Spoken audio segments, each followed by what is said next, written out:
Good morning, everyone.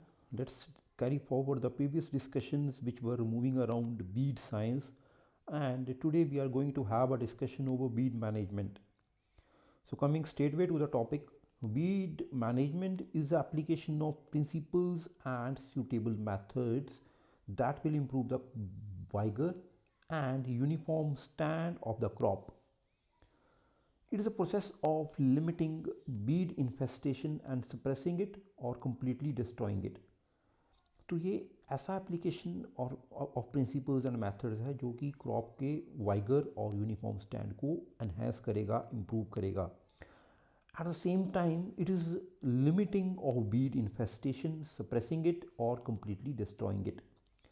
सो जो Beed method है, Beed management का जो मेथड्स हैं, it involves three major kind of measures, that is the prevention,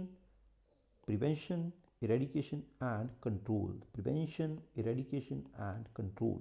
Now coming to the prevention method में हम क्या कर रहे हैं कि प्रिवेंट कर रहे हैं हम कि वीड का जो इन्फेस्टेशन है to the area, to the field, it should not happen, and it should not happen in 5 different ways, and those are explained like this. Suppose किया दिस इज़ वन फील्ड, एक field है और यहाँ पे कुछ एक beads हैं.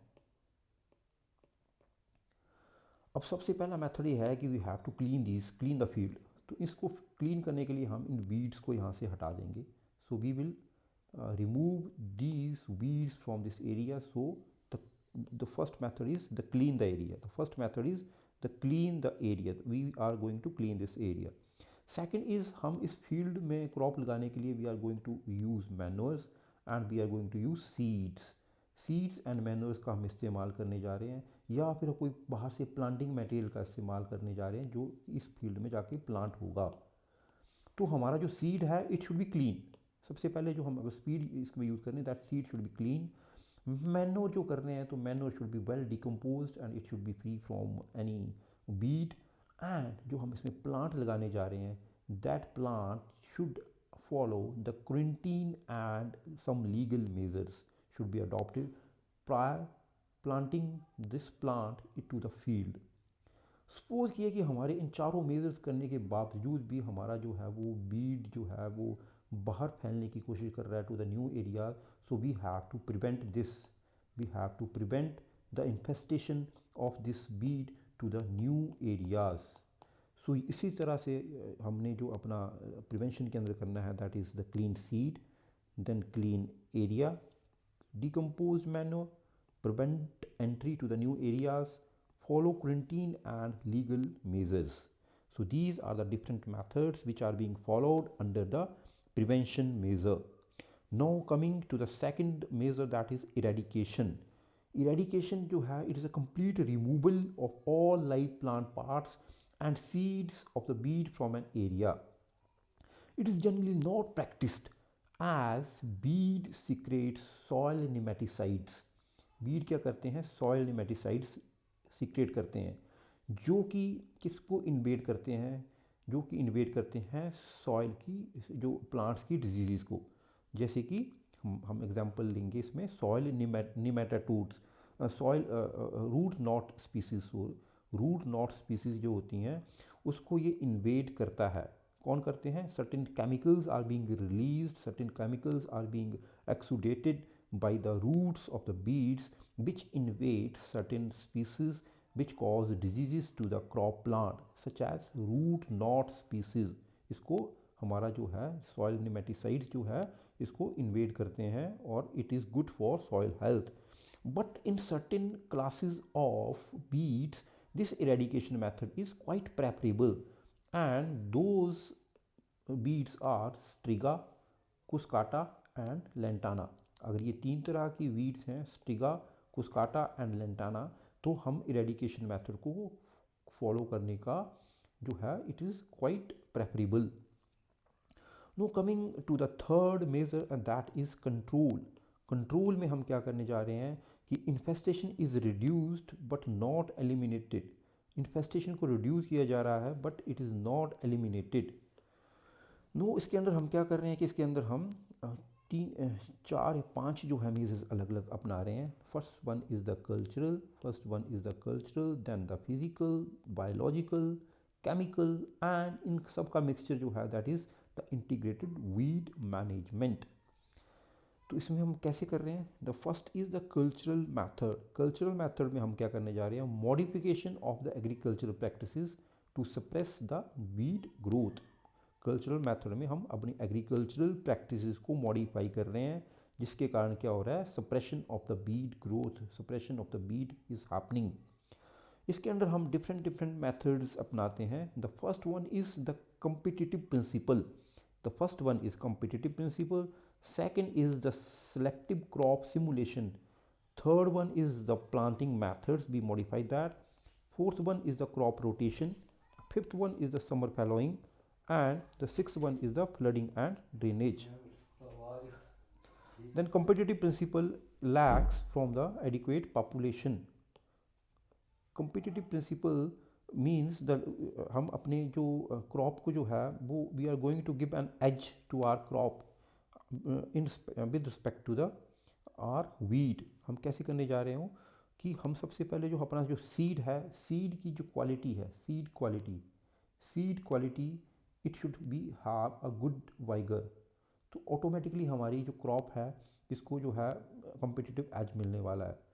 Second जो है हम अपना इसमें क्या करने जा रहे हैं? We are going to have adequate density of the crop. It should be proper density of the crop, it should be proper. अगर हमारी डेंसिटी क्रॉप की प्रॉपर नहीं है तो बीड को जो है वो एडवांटेज मिलने वाला है यहाँ पे, because weed is going to compete for the resources. So if we are having a sufficient density of the crop, then automatically a competitive edge is going in favor of our crop. Now second is the selective crop simulation. Selective crop simulation जो होता है इसमें हम अपनी soil को क्या करते हैं? अपनी सॉइल को अमेंड करते हैं। We are going to amend our soil with the application of gypsum, lime, with the application of farmyard manure, synthetic soil conditioners, manures, fertilizers, and we are going to inoculate the crop seeds. Inoculation करेंगे, इनकी treatment करेंगे, treatment with the soil fixation, certain microorganisms like nitrogen and fixing phosphorus. We are going to treat the seeds with all these chemicals or with certain microorganisms जो कि nitrogen और phosphorus की fixation करेंगे, जिसके कारण हमारा जो क्रॉप है उसको again we are going to have a competitive edge. We are going to amend the soil, और सॉइल की जो हमारी क्रॉप की जो ग्रोथ है उसको ये प्रमोट करेगा। Now the third one is the planting method. Planting method में हम क्या करेंगे कि सॉइल सरफेस की मैनेजमेंट करेंगे। उस सॉइल सरफेस की मैनेजमेंट में हम क्या करने जा रहे हैं? We are going to have a minimum tillage and we follow the furrowing planting which can reduce early beet growth by keeping soil surface rough and dry. Now हमारा जो प्लांटिंग टाइम है, second is our planting time. पहला है हम अपना क्या करने जा रहे हैं? मिनिमम टिलेज करेंगे, फॉलोइंग जो प्लांटिंग है उसको फॉलो करेंगे, सरफेस को रफ एंड ड्राई रखने की कोशिश करेंगे। And the second one is the planting time. Planting time जो है वो sowing at a correct time can reduce weed crop competition in initial stages. Now the fourth one is our crop rotation. Crop rotation करते हैं तो उससे automatically क्या होता है? Disturbs the life cycle of weeds. Rotating, for example, rotating wheat with peas can help control specific weeds like avena fatua. तो अगर हम वीट को जो है वीट की क्रॉप को जो हम रोटेट करते हैं with to the crop of peas, then what is happening here? It is going to disrupt the life cycle of Abina fatua. Now the next one is the summer fallowing. Summer fallowing में क्या कर रहे हैं कि हम summer के महीने में अपने खेतों को खाली रख रहे हैं, फैलो पीरियड अपना रहे हैं। So we are exposing our soil to sun drying during fallow periods can help control perennial weeds by desiccating their roots and rhizomes. तो हम अपनी सॉइल को एक्सपोज कर रहे हैं, किसको? सन फैलो के लिए एक्सपोज कर रहे हैं, जिसके कारण जो उसकी जो रूट्स हैं डेसिकेशन हो रहा है उसमें, और ऑटोमेटिकली जो है वो वीड्स जो हैं वो उस एरिया से उसमें कंट्रोल हो रहा है उनका। Now the next one is the flooding and drainage. Flooding and drainage में हम क्या कर रहे हैं कि अपने एरिया को सबमर्ज कर रहे हैं, जिसके कारण जो हमारी जो वीड्स हैं ड्यू टू सफोकेशन उनकी जो रूट्स हैं उसको सफिशेंट ऑक्सीजन नहीं मिलती है, एंड बीड्स जो है ऑटोमेटिकली वहाँ पे उनका डिस्ट्रक्शन होता है, एलिमिनेशन होता है, and they are being controlled. Now the next method is the mechanical. The next measure is bead management is the mechanical or physical methods. Mechanical और physical methods में हमें सिर्फ इनके नाम याद रखने हैं. The first one is the hand beading. Second is the hand hoeing, spudding, digging, mowing, cutting, burning, flaming, searing, mulching, flood and chilling. तो हैंड बीडिंग में क्या कर रहे हैं कि हम हाथ से उखाड़ने की कोशिश कर रहे हैं, और समटाइम्स वी यूज़ खुरपी और सिक्कल. एंड हैंड होइंग में क्या कर रहे हैं कि we use special tools like खुरपी और हैंड होज, जिसकी मदद से हम क्या कर रहे हैं कि वीड्स को उखाड़ रहे हैं. नाउ स्पडिंग. स्पडिंग क्या होता है? It is a method which incorporates both hand weeding as well as hand hoeing. इन दोनों का कॉम्बिनेशन को स्पडिंग बोलते हैं. डिगिंग मतलब खोदना. खोद के हम क्या कर रहे हैं कि we are going to, it is very much beneficial for the underground vegetative parts like tubers. इनके लिए काफ़ी इम्पैक्टफुल होता है. Then moving. मोइंग क्या कर रहे हैं कि हम कट कर रहे हैं at the ground level, and it is quite beneficial. It is for the herbaceous weeds और ऑर्नामेंटल प्लांट्स. उनके लिए काफ़ी होता है. हम ग्राउंड लेवल पे with the help of some cutters और ग्राउंड में हम कोई मशीन लगाएंगे जिसके कारण एस्थेटिक सेंस जो है वो ग्राउंड की बढ़ती है, and it is quite useful in case of herbaceous beads. Then cutting is quite with the help of axe. We are going to cut the weeds. Then burning, it is the very cheapest method.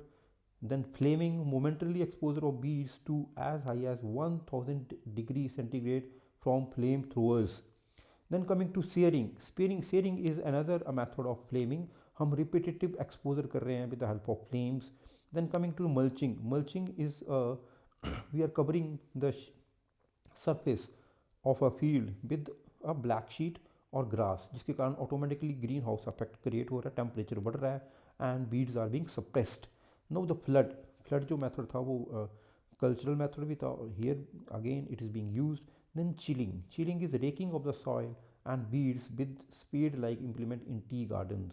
तो इसमें से 5-6 जो चीज़ें जो elements अगर हम याद कर ले रहे हैं, hand weeding, hand hoeing, spudding, digging, mowing, more than sufficient है. Now coming to the chemical weed control. Chemical weed control में दिस इज़, ये जो है वो याद करने वाली चीज़ है. इसमें बार बार रिपीटेशन करेंगे तभी हमें याद हो पाएगा. Now the chemicals which are used to kill or inhibit the weed growth are called herbicide or weedicide. तो जो वो केमिकल्स जो कि यूज़ होते हैं किल करने में या इनहिबिट करने में बीड्स को, वो those are called herbicides. So coming straightway to the herbicides classification, we will classify various herbicides on various methods or on various bases. And the first one is the based on chemical nature. Chemical nature के ऊपर हम इसको classify करने जा रहे हैं. The first है inorganic and उसी का एक टाइप है organic. उसका chemical जो nature जो है वो organic भी हो सकता है और इनऑर्गेनिक भी हो सकता है. तो उसमें हमें 2 या 3 जो है इसके एग्जांपल्स याद रखने हैं. इनऑर्गेनिक और ऑर्गेनिक, इसमें हम 1 या 2 कर लेंगे, that is more than sufficient. Organic में हम याद कर सकते हैं सोडियम क्लोरेट, या फिर दूसरा आर्सेनिक एसिड. ये हमारे 2 एग्जांपल्स हो गए इनऑर्गेनिक में. एंड ऑर्गेनिक में हम याद कर सकते हैं diesel, oil, xylene, butachlor this is written here, and atrazine. तो हम इन एग्जांपल्स को याद कर सकते हैं. सो ऑर्गेनिक एक हमारा सिंपल सा तरीका है based on chemical nature, and we have classified our herbicides in 2 ways, that is inorganic and organic. Inorganic में हमने 2 एग्जांपल्स याद किए, सोडियम क्लोरेट, आर्सेनिक एसिड. इसमें diesel oil, xylene, butachlor and atrazine. इसमें 1 या 2 एग्जांपल याद कर लें, that is more than sufficient. Now coming to the another classification that is based on the method of application. कैसे apply कर रहे हैं हम उसको? तो उसके 2 तरीके हैं, या तो हम सॉइल पे अप्लाई करें या फिर जो उसका ट्री का या नॉट ट्री क्रॉप का जो प्लांट है उसके फॉइलेज पे हम इसको अप्लाई करें. So first is the soil active herbicides and another is the foliage active herbicides. The herbicides which are applied to the soil and they inhibit the growth of underground parts of the weed are called soil active herbicides. And foliage active herbicides में क्या होता है? It includes the application of herbicide directly to the plant and they are absorbed from its various parts. हम plant के फॉलेज के ऊपर इसको apply कर रहे हैं एंड फॉलेज से क्या हो रहा है कि प्लांट के द्वारा it is being absorbed by the plant, जिसके कारण जो प्लांट मतलब weed and weed is being eliminated. तो इसका जो पहला जो है वो है surface application. Soil active herbicide में पहला आता है surface application, second is the sub surface layering, third is the band application and the fourth is the soil fumigation. Now coming to the surface application. Surface application में it is applied uniformly on the soil surface और broadcasting is done. Broadcasting मतलब कि जैसे कि हम एक हाथ से फेंकते हैं मुट्ठी भर के, जैसे बीज लगाते हैं जब नॉर्मल एक किसान लगाता है, दैट इज़ ब्रॉडकास्टिंग. तो वो है applying uniformly on the soil surface और ब्रॉडकास्टिंग इज डन. इसका एग्जांपल है सिमाजीन. एक ही याद करना है example, that is सिमाजीन. Now the second classification is subsurface layering and it is applied 7 to 10 centimeters below the soil surface. The third is the band application. इसमें हम एक बैंड पर्टिकुलर, नॉट पूरे फील्ड को नहीं कर रहे हैं, एक पर्टिकुलर बैंड को सिलेक्ट कर रहे हैं जहाँ पे वीड्स हैं और वहीं पे इसको अप्लाई कर रहे हैं. It is apply to restrictive band along the crop row. Cost effective method, जहाँ पे हमारा जो क्रॉप होगी हम वहीं पे इसको अप्लाई करेंगे and it is very cost effective. पूरे फील्ड को अप्लाई नहीं कर रहे हैं, जहाँ जहाँ हमारी क्रॉप होगी और हमारा जो वीड इन्फेस्टेशन के चांसेस होंगे हम इसको वहीं पे अप्लाई करेंगे. And the fourth one is the soil fumigation. Fumes का इस्तेमाल कर रहे हैं. It is application of smoke, vapour और गैस. और इसका हम एग्जांपल याद करेंगे मिथाइल ब्रोमाइड. इसका जो एग्जांपल है वो है methyl bromide.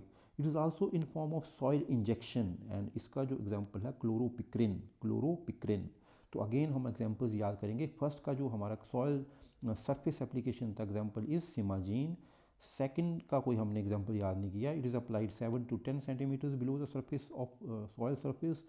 The third is the band application. It is applied to a particular band of the crop and not to the whole field. And soil fumigation जिसमें कि हमने याद किया है methyl bromide and chloropicrin in case of soil injection. Now coming to the second, इसी में जो हमारा based on method of application है, इसी में हम जो था इसका जो सेकंड क्लासिफिकेशन थी that is foliage active herbicides. And foliage active herbicides में it includes application of herbicide directly to the plant and they are absorb from its various parts. The first is blanket application. हम एक blanket application कर रहे हैं foliage के ऊपर. It is uniform application of herbicide to standing crops. तो जो standing crop है उसके ऊपर हम क्या कर रहे हैं कि ब्लैंकेट पूरा यूनिफॉर्म एप्लीकेशन कर रहे हैं. और इसका हम दो एग्जांपल याद करने जा रहे हैं. First is 2,4-D in wheat and MPCB in peas. The 2,4-D in wheat and MPCB in peas, ये हमने इसका एक एग्जांपल याद किया. इसमें से दोनों में से एक याद कर सकते हैं. Now the second is the direct spraying. हम डायरेक्ट स्प्रे कर रहे हैं. It is mostly done in the areas of orchards and plantation crops. Maximum हम कहाँ पे करते हैं, ये ऑर्चर्ड्स में करते हैं. Now the third point which is coming under it is the spot treatment. एक particular spot पे हम करेंगे. इसके अंदर आएगा herbicide is applied only to weed specific spots, mostly for the noxious or perennial weeds. तो ये हम स्पॉट ट्रीटमेंट के अंदर कर रहे हैं. तो हमारी ये दो तरह की क्लासिफिकेशन अब तक हो चुकी है. The first is the based on the chemical nature and the second is based on the method of application, जिसमें कि हम सारा का सारा याद करने की जरूरत नहीं है. हमें 2 या 3 पॉइंट्स इसमें याद होने चाहिए कि सरफेस एप्लीकेशन में सिमाजीन है, सब सरफेस में कोई नहीं है, 7 to 10 सेंटीमीटर नीचे है. बैंड एप्लीकेशन में यह है कि ये हम पर्टिकुलर बैंड के ऊपर लगा रहे हैं. सॉइल फ्यूमिगेशन में मिथाइल ब्रोमाइड का इस्तेमाल कर रहे हैं. देन फॉलेज एक्टिव हर्बिसाइड्स में हम ब्लैंकेट एप्लीकेशन कर रहे हैं on a uniform application of herbicide on standing crops, जिसमें कि 2,4-D in wheat and MPCB in peas. And direct spraying कर रहे हैं एंड उसके बाद हम स्पॉट ट्रीटमेंट कर रहे हैं इन case of noxious and perennial weeds. Now based on the on time of application. अब टाइम ऑफ एप्लीकेशन जो है वो 3 तरह का होता है। एक जो प्लांट जो है प्री प्लांट ट्रीटमेंट, प्लांट को बीजने से पहले जब हम उसको इसमें टिलेज करते हैं उस time, pre emergence treatment and post emergence treatment, plant के एमर्ज होने से पहले और प्लांट के एमर्ज होने के बाद, और ये हमारा during the time of our tillage, pre plant treatment. Now, इसमें क्या होता है, इसके हम सीधे एग्जांपल्स याद करेंगे। हमने इसको एक्सप्लेन किया कि इसमें जो एग्जांपल्स हैं paraquat and glyphosate. Paraquat and glyphosate को हम ड्यूरिंग टिलेज जो है इसको इस्तेमाल कर सकते हैं। Then pre emergence treatment, pre emergence मतलब प्लांट को हमने बीज दिया है और बीजने से पहले जब उसके जो जर्मिनेशन हो रहा है, और तो जर्मिनेशन के दौरान हम बीड्स की जर्मिनेशन को इनहिबिट करेंगे। उसके लिए हम एक एग्जांपल याद करेंगे, that is the atrazine in sugar field या फिर benthiocarb in rice field. Atrazine in sugar field और benthiocarb in rice cultivation. And now coming to the post emergence. Post emergence में अगर हम याद कर सकते हैं तो दोनों एग्जांपल याद करेंगे या फिर हम एक एग्जांपल याद करेंगे। तो हम इसमें एक एग्जांपल याद करने जा रहे हैं, वो है आइसोप्रोटोरॉन इन व्हीट। आइसोप्रोटोरॉन का हमने इसलिए याद किया क्योंकि हमें एक केस स्टडी है जिसमें कि आइसोप्रोटोरॉन के अगेंस्ट जो है वो हर्बिसाइड रेजिस्टेंस डेवलप हो जाती है। कहाँ पे? करनाल एरिया में, as well as in Indo Gangetic plain, जिसके बारे में हमने प्रीवियस लेक्चर्स में डिस्कस किया था। तो पोस्ट एमरजेंस में हम बात कर रहे हैं एमरजेंस आइसोप्रोटोरॉन इन व्हीट। तो हमने इसमें 3 एग्जांपल्स अलग अलग तरह के याद किए। First is the paraquat glyphosate pre-plant, then atrazine in sugar field, and then isoproteron in wheat. Now classification based on the formulation basis. Formulation basis में हम 4 चीज़ें याद करेंगे। First is the wettable powder, the one is the wettable powder, second is the liquid water soluble, third is the granules and the fourth is dust form. तो हम इसको 4 तरीके से याद कर रहे हैं। पहला है पाउडर, वेटेबल, पहली बात की बात है, पहला पाउडर। दूसरा क्या है? Liquid water. थर्ड क्या है? Granules. And fourth is dust form. हमने इन तरीकों से इसको क्लासीफाई किया और इसके हम अभी एग्जांपल्स याद करेंगे। जो पाउडर है उसमें 2,4-D है। 2,4-D इज़ अ पाउडर, इसको इस तरह इस्तेमाल करते हैं। लिक्विड वाटर सॉल्युबल जो है वो पैराक्वाट है। गार्न्यूल्स की तरह हम यूज़ करते हैं ब्यूटाक्लोर को, और डस्ट फॉर्म में यूज़ करते हैं हम एस्कर सॉल्ट को। तो हम इन एग्जांपल्स को अगर 2-3 बार या 5-6 बार याद करेंगे, बार बार रिकॉल करेंगे, तो हम इसको ईजिली रिमेंबर कर सकते हैं। Again I am repeating, wettable powder 2,4-D, liquid is the paraquat, granules butachlor, and dust form is esker salt. Now the next classification is based on selectivity. Selectivity क्या होती है कि सिलेक्टिव हर्बिसाइड या फिर non selective होगा। Selective जो होते हैं they target specific herbicides and no impact on desired crop, और नॉन सेलेक्टिव वो होते हैं कि जिनके कॉन्टैक्ट में कुछ भी आ जाए उसको वो डैमेज करते हैं। They kill all plants which come in their contact and used in for cleaning vegetation on road side and industrial sites. हमारे कहीं भी जो नॉर्मल एरियाज हैं रोड साइड में, इंडस्ट्रियल साइट्स में, जो भी उसके कॉन्टैक्ट में आएगा उसको वो डैमेज कर देगा, उसको वो इरेडिकेट कर देगा। तो हम एग्जांपल याद करेंगे। जो सिलेक्टिव है, सिलेक्टिव के अंदर जो है एग्जांपल एक याद करेंगे 2,4-D in wheat and it targets only broad leaf weeds. ये सिर्फ ब्रॉड लीफ वीड्स को टारगेट करता है 2,4-D।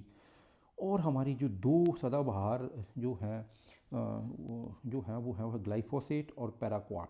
इसको हम कहीं भी यूज़ कर सकते हैं, road side, industrial areas, and ये उसी सब प्लांट्स को डैमेज कर देता है जो इसके कांटेक्ट में आता है, भले वो क्रॉप हो या फिर भले ही वो नॉर्मल वीड हो या कुछ हो।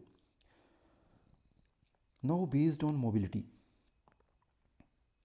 मोबिलिटी में contact herbicide and translocated herbicide. Contact जो है सिर्फ कॉन्टैक्ट बना के, जैसे ही उसके कॉन्टैक्ट में आएगा, संपर्क में आएगा किसी भी वीड के, उसको वो डिस्ट्रॉय कर देगा, डायरेक्टली किल कर देगा। एंड इसके जो एग्जांपल्स हैं paraquat and diquat. And translocated मतलब कि it will be absorbed through the roots and from xylem and from phloem it will be transported to the various parts of the plants, and the example is glyphosate. इसका जो example है वो है glyphosate. इसकी सारी की सारी category हमें याद करने की जरूरत नहीं है। अगर हम इसमें 2 या 3 कैटेगरी याद कर ले रहे हैं, जैसे कि based on method of application, based on method of chemical nature, और या फिर एक आध और, तो that is more than sufficient. But we will discuss the last one that is based on spectrum. तो स्पेक्ट्रम जो है वो होता है नैरो या फिर ब्रॉड बेस्ड, नैरो होगा या ब्रॉड बेस्ड होगा। सो नैरो में design to control a specific type of weed और प्लांट, एंड ब्रॉड बेस्ड में it is effective for wide range of weed species. जिसमें कि हम दो एग्जांपल्स याद करेंगे एक एक दोनों का। Diclofop which target perennial and noxious weeds, and जो ग्लाइफोसेट है ये वाइड रेंज ऑफ हमारे जितने भी वीड्स होती हैं उसके अगेंस्ट ये यूज़ होता है। तो बेस्ड ऑन स्पेक्ट्रम हमने बात की कि एक नैरो होगा एक ब्रॉड होगा। नैरो में ये होगा कि स्पेशल टाइप ऑफ वीड्स के अगेंस्ट जो वो नैरो है, जैसे कि डिक्लोफॉप जो है वो पेरिनियल एंड नॉक्शियस वीड्स के अगेंस्ट है।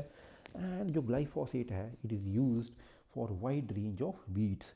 तो इसमें हमें सारी की सारी क्लासिफिकेशन याद करने की जरूरत नहीं है, ना ही हम इसमें लिख पाएंगे एग्जाम में। हमें कुछ ही क्लासिफिकेशन याद होनी चाहिए, 2 या 3 क्लासिफिकेशन अगर हमें याद है मोर देन सफिशेंट है। जो हमें इसमें ईजी लग रहा है या हम फॉर्मुलेशन की याद कर लें या फिर हम सेलेक्टिविटी याद कर लें, मोबिलिटी याद कर लें। बट हमें इस ये based on method of application जो भी पक्का आना चाहिए। आई थिंक इसको हम बार बार अगर पढ़ेंगे और रिवाइज करेंगे the concept will be clear and it will be easy to recall. Thank you very much.